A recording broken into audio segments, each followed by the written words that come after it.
In this video we'll look at management style. First of all, let's start by looking at the quality of managers. Now, a manager is someone who can effectively motivate and inspire employees. So a manager has got a very important role within the organization. The manager is the person who motivates and inspires the employees to meet their targets. The manager is the person who ensures that the work is done according to the agreed schedule. A manager is creative, has the ability to solve problems, and is a visionary to some extent. The manager may not be a leader.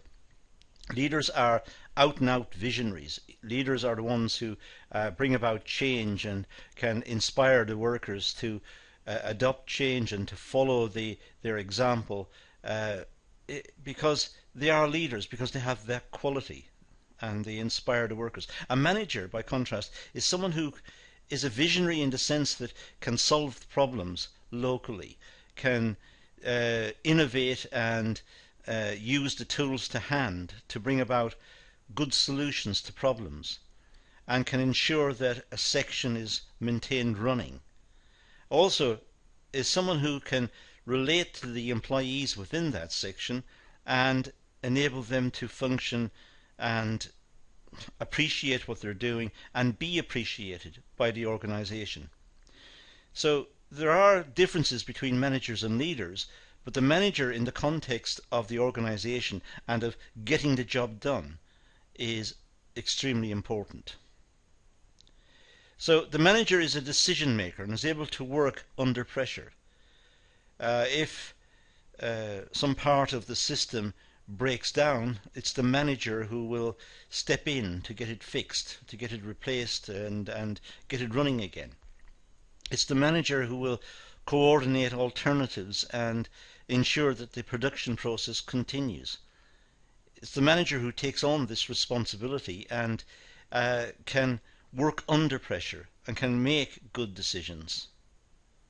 And in a sense is creative insofar as they can work with the resources that are available to bring about solutions, perhaps not necessarily long-term solutions, but are able to ensure continuity of work to a large extent by perhaps being quite innovative in their use of resources and turning resources to different tasks and different functions. So decision makers and innovators and people working under pressure, these are key attributes of the manager. But of course the manager must also have good communication skills, must also be able to let the employees know what he or she is thinking, let them know what has been planned, let them know what's going to happen next, keep them involved, keep them motivated, and ensure that the working day is tolerable. It's one that the employees can face, and the manager is empathetic with their condition and the problems that they're facing, and the manager is involved with them on their side. So they look to the manager as being supportive. The manager can also delegate authority. The manager understands the various functions that he or she has to perform and may be able to delegate some of these to trusted employees. And the manager will then monitor the employees and the tasks, but not necessarily carry them out him or herself. Managers are people who have the responsibility for managing an organization's output and enhancing employees' capabilities. So they have responsibility for looking after the output of the organization and ensuring that the employees are engaged and have the proper skills and competencies to do the tasks that's asked of them. For a manager to be effective in his or her job, he or she must acknowledge that different situations, different individuals, have different personalities and therefore require different management styles. So managers must be flexible in how they manage. they should not really bully through their opinions. They should look for cooperation with the employees.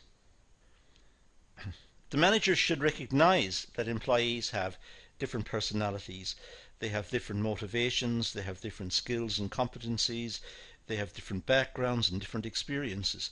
So the manager is working with a heterogeneous group of people, a highly variable group of people perhaps, and it's for the manager to accommodate that, to ensure that they all work together as perhaps a coherent team, and that the manager can make sure that the team is all pulling together and that there is good communications between them, and they are looking to the manager for leadership to ensure that what they're doing is along the right direction. There are three main management styles that have been identified in the literature: democratic, autocratic, and participative. Adopting the correct management style will affect the level of motivation and productivity from employees. Now you'll note from these three that they are in fact the subject matter of other videos on the course, and you will meet them elsewhere. So it's worth looking out for other areas that deal with this type of material. Let's start nonetheless by looking at the democratic management style.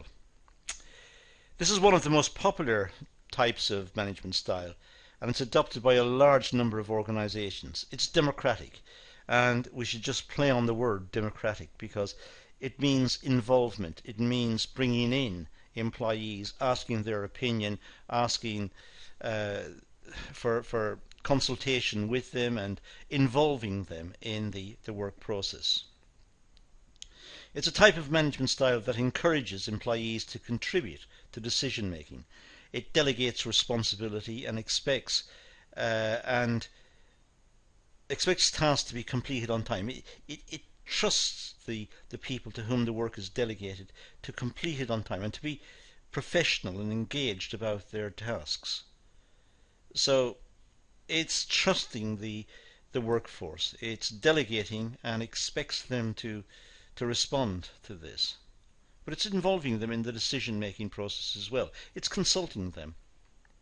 Employees feel that they have an important role within the organization. They have a sense of belonging.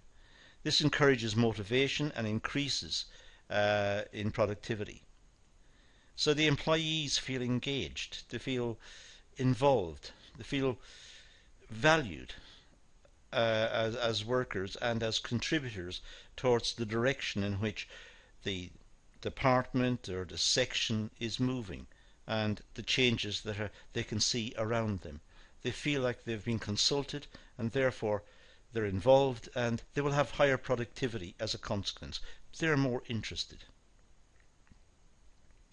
However, democratic management styles has a very slow decision-making process. It takes a long time to involve everybody, ask their opinion, consult them, feedback perhaps on the decisions made and the reasons why. It's a slow process.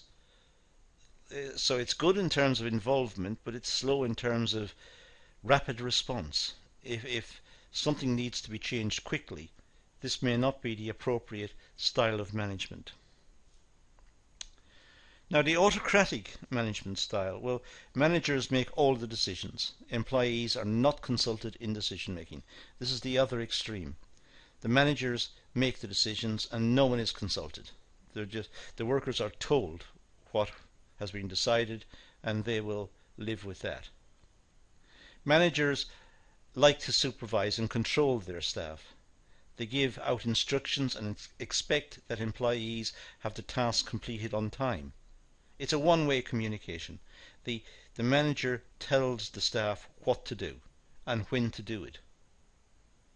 So there's no consultation, there's no asking opinions or involvement. It's simply the manager almost dictating what is going to happen next. It's autocratic.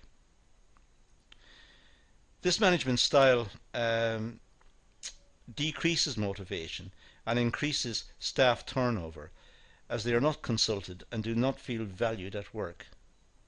So by and large, there would be a high turnover of staff with this one, because the staff don't feel valued, they don't feel consulted, they're not involved in any way, so they feel quite alienated from the workplace. So they're not interested in continuing. Participative management style. Well, this management style aims to link demographic and democratic, not demographic. That is the wrong word. Democratic and autocratic. Employees are involved in decision making, but the manager will take the final decision. So it's a mixture of democratic and autocratic. Democratic in the sense that everyone's asked, but having been asked and feed in their suggestions, the manager makes the final decision. So it's democratic and autocratic, but it's participative. They're asked to participate in the decision-making process. They give their opinions, and then the manager will select what he or she considers to be the best decision. This style of managers are concerned with employees' social needs and their need about the workplace. The managers show concern and listen to the opinions of the employees and give feedback. So the managers do go out of their way to talk to the employees, ask their opinions, ask for their concerns, give feedback, give some sort of suggestions and support. So it is democratic in that sense. The managers aim to make the most of their employees' skills and experience, which benefits the organization. So the managers know that they're working with people, people have skills, competencies, abilities and so on, and the managers wish to tap into these to get the best for the organization. So participative means involvement, but it's also autocratic in the sense that the manager will pick the final solution. Now let's look at the advantages and disadvantages of each, and we'll do this in a little table. So we'll just put the management style down the left hand side, autocratic, democratic and participative, and across the top we'll have advantages and disadvantages, and we'll fill out the boxes in between with the various characteristics. So to start, the advantages of an autocratic leader. Well, the decision making is quick, as the manager makes all the decisions, so it's quick decision. It's autocratic. The manager is the only person who makes the decision. The manager can make the decision very quickly. Easier to control large amounts of low-skilled workers. If there's a large number of low-skilled workers, then autocratic may be the best approach, where the manager simply tells the workers what is required. Otherwise, if they were going to be democratic, then it would be very time consuming. There would be a lot of opinion, a lot of confusion amongst the workers as to what to do next. It may not be a good solution. So one advantage is of autocratic leadership is when there's a large number of low-skilled workers. The disadvantages, well, it causes employees to be demotivated. They feel like they're being bossed around. They feel like they're being told what to do. They're not being consulted. They're not valued. They don't feel valued in the organization. And it divides the workforce. The managers will be seen as one type and the employees as another type. And they're divided, not working together. The employees may see themselves as working for the manager. They don't work for the organization. They're doing what the manager said. They are trying to accommodate the manager. So it's not a good spirit. Now for democratic, one of the advantages is useful in complex decision making, because a wide variety of opinions can be sought. If there's a problem and it's a complex problem, then getting the opinions of many people may throw up the solution, because people see problems from different angles. So the chances are complex decision making will be better when it's democratic style of leadership. But also employees feel more motivated as they feel valued. So the employees are involved and they like being involved. It's a big advantage. They're loyal to the organisation. They feel part of it. They feel like they belong there. The disadvantage is that the decision making is a very slow process, as all the employees have to be consulted. And then some employees will agree, some will disagree, and there has to be some way of reassuring the people who lose out in this sort of democratic sense, and some way of involving everyone. It's a very slow process. It involves negotiations and talking to people and takes time, and of course that may slow down the work of the department itself. The participative advantage, well, employees feel that their needs are met. They feel like they're participating in the organisation, so they feel like their needs are taken into account. It's a two-way communication, so it increases motivation. The workers are talking to the managers and vice versa, so it's a two-way process, so they feel quite motivated. It's very slow decision making because it's participative. It means there's a lot of consultation, a lot of explaining, perhaps a lot of meetings, and that may be not to the advantage of the organisation. It may also be seen as somewhat autocratic, as I said earlier. Participative is similar to a mixture of democratic and autocratic. Democratic because all the opinions are fed back from the workers, but autocratic in the sense that the manager will pick the final solution. So it's the manager imposing what he or she thinks is the best recommendation from the democratic process that has been undertaken. But it's a slow process.